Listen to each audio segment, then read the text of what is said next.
I used to lie awake at night, staring at the ceiling of our apartment. The cracks in the plaster above me looked like tiny rivers on a map, splitting and bending, leading everywhere but nowhere. I would trace that in my head, trying to make sense of where I was in my life and how it had shifted so quickly beneath my feet. Back then, my world looked steady, even solid. On the surface, everything was lined up the way it should have been. I was 3 weeks away from getting married, 3 weeks away from standing in front of family, friends, and promises of forever. 3 weeks away from marrying Vivian, the woman I thought I would grow old with. The invitations were already mailed. The deposits for the venue and catering were locked in, and both families were buzzing with anticipation. On paper, it all looked perfect. Vivian and I had been together for years. I was never the type to talk about fate or soulmates, but if I had ever believed in that kind of story, Vivian would have been the closest thing to it. She had this sharp, clever humor that could cut through silence. She carried herself in a way that made people lean in just to catch her words. And when it came to me, she had this rare balance, pushing just enough to challenge me, never so far that it broke me. For a long time, I thought that balance between us was unshakable, but in the final months before the wedding, something in her began to shift. It wasn't obvious at first. She wasn't cold. She wasn't cruel. She was just elsewhere, a little more absent every day. She started staying late at the design agency where she worked. She'd explain it away with talk of workshops, brand collaborations, or client deadlines. Her phone was glued to her hand more than usual, and when I'd walk past, she would flip it over onto the table, face down. One night I realized she had set up a lock code she had never used before. I tried to brush it off. One evening, halfway through dinner, I asked casually, "Why the sudden password?" She didn't flinch. "Client files. Some of it's confidential." I wanted to believe her, and for a while, I did. But my gut had already felt the first twist of suspicion. A Friday evening changed everything. We were having dinner, and halfway through, Vivian pushed her plate aside. "The agency's running late workshops again. Don't wait up." I raised an eyebrow. "Since when do workshops last until sunrise?" She smirked, swirling the wine in her glass. "Since clients started paying for overtime." Her tone was too smooth, too confident, like she knew I wouldn't push further. And I didn't. Not then. But I filed it away in my mind. The next week, she dressed in a black dress I had never seen before. She told me it was girls' night, Maya and some of the other friends, she said, just wanting to blow off steam. "Where at?" I asked, trying to keep my voice steady. "A friend's place." "You don't know her," she answered quickly, fastening her earrings in the mirror. It didn't sit right, but I smiled anyway. "All right, have fun." She kissed me on the cheek and left like nothing was unusual. I sat in silence for an hour before admitting to myself that I wasn't going to sleep. At 1 a.m, I opened the rideshare app we both used. Her last trip ended at an address across town, a townhouse I didn't recognize. I drove there. The street was quiet, except for one house spilling light and music into the night. Cars lined the curb. Through the windows, I saw flashes of people moving, dancing, shadows pressed close together. It wasn't a workshop. It wasn't a girls' night. It was a private party. I sat in my car, gripping the wheel. I could have gone in, could have confronted her right there, but I didn't. Instead, I drove home and waited. Till dawn. The lock clicked. Vivian crept in, heels in her hand, smelling faintly of cologne that wasn't hers. She poured a glass of water, leaning against the counter like it was any other morning. "How was the night?" I asked, keeping my tone even. She didn't blink. "Fun, just us girls." "At whose place?" I asked.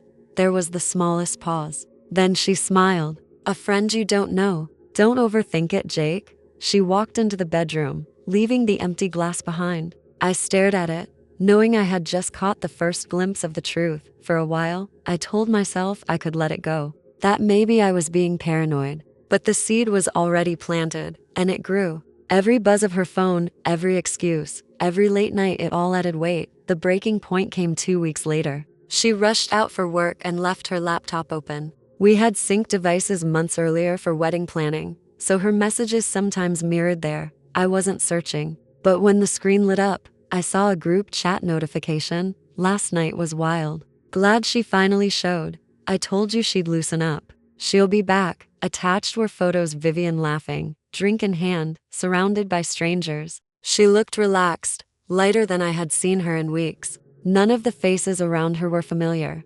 Then I found the direct messages. His name was Lucian Morrill, a DJ she had mentioned once in passing, while talking about a campaign. Last night with you was wild. Can't stop thinking about it, he wrote. Her reply came fast. You're dangerous, but I liked it. My chest tightened. My hand shook as I scrolled, but I took screenshots of everything. Every message, every photo. I needed undeniable proof, not suspicion, not doubt. That evening, she came home like nothing had changed. She asked what was for dinner. I looked at her and knew I had already crossed the point of no return. I didn't explode. I didn't shout. Instead, I planned. The first step was money. I moved most of my savings into a private account under my name only. The wedding fund we shared, I left it untouched. I knew the cancellations would drain it soon enough. Next was the apartment. The lease was under my name, which gave me control. I scheduled the termination for the week of the wedding. She wouldn't see it coming.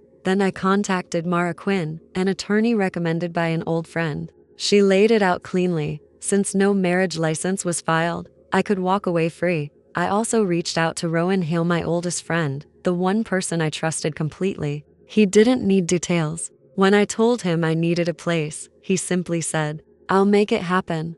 The plan was set the night I confronted her. I printed the screenshots and slid them into a folder. When she came home, I told her to sit. She looked uneasy, but obeyed. What's this about? She asked. I pushed the folder across the table. I'm going to ask questions once. If your answers wander, the conversation ends. She opened it. Her face paled, then hardened. You went through my phone? I went through the evidence you left in plain sight, I replied. Her defenses came in stages. Denial. These are just parties. Everyone was there. Minimization. We kissed. That's all. You're blowing it up. Blame. If you weren't so controlling, maybe I wouldn't need to. I cut her off. This isn't about me. You chose someone else while planning a wedding with me. She tried to laugh it off. You're not serious. Everything's paid for. Our families. I stood. There won't be a wedding. I grabbed the duffel I had packed earlier. She called after me, her voice desperate, sharp. Jake, don't do this. We can fix it. But I didn't answer. Some things don't get fixed. That night, I vanished. Rowan picked me up 2 blocks away. He didn't ask questions. The messages started before morning. At first, Vivian begged, please, don't throw this away. We can fix it. Then she raged. One mistake and you run? You're a coward, her mother called. Jake, what's going on? Vivian says the wedding is off. Tell me this isn't true.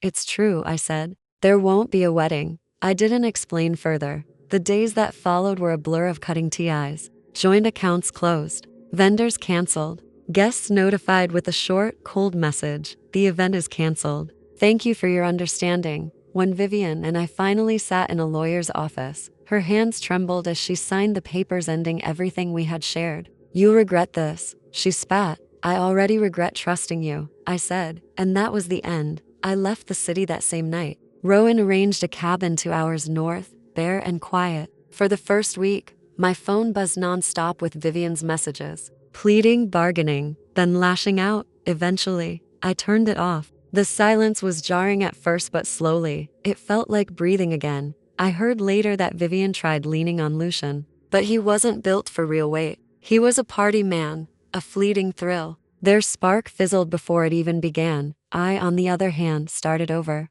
Small apartment, simple routines, silence that didn't feel empty anymore. The last message I ever got from her read, someday you'll see you overreacted. I archived it without replying, lying in my new place one night, staring at a different ceiling with different cracks. I realized something. I hadn't just canceled a wedding. I hadn't just vanished. I had survived, and for the first time in years, that survival felt like freedom. Thank you for listening.